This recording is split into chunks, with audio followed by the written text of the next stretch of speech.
Today, in the United States, the Salvation Army assists more than 4.5 million people during the Thanksgiving and Christmas periods. I want to pay tribute to Salvation Army cadet Amelia Kunkel. Amelia was a young volunteer for the Salvation Army in New York City in 1900.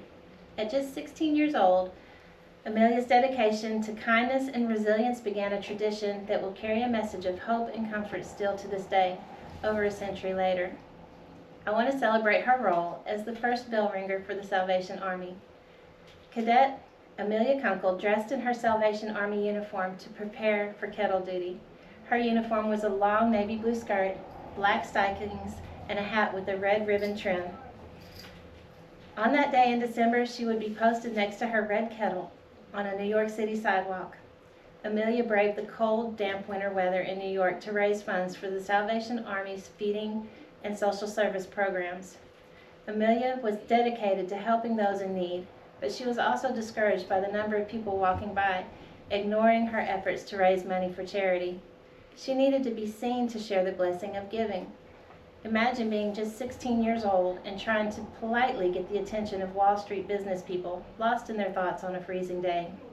She spoke to her administrators about ideas to bring attention to the Red Kettle campaign.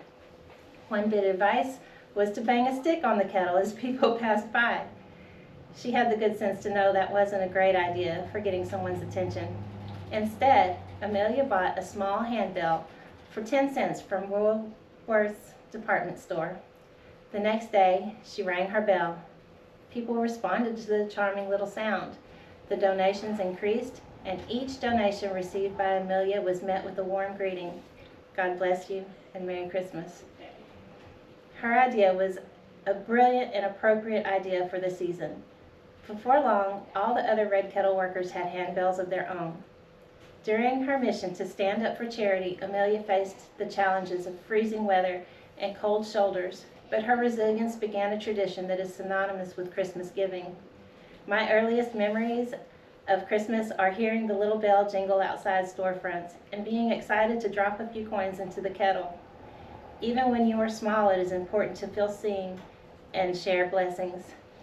Later, I was gifted with the joy of seeing my own children light up when they were allowed the opportunity to share a blessing and contribute to the kettle.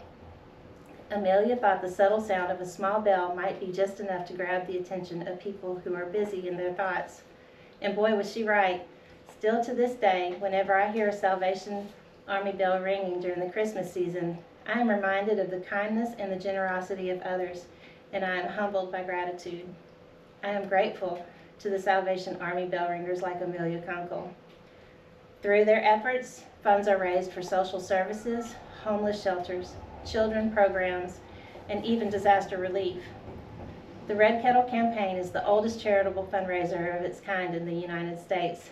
If you are interested in a way to connect with your community and to raise money for those who need it most, I would encourage you to volunteer as a Salvation Army bell ringer. Thank you, may God bless you, and Merry Christmas.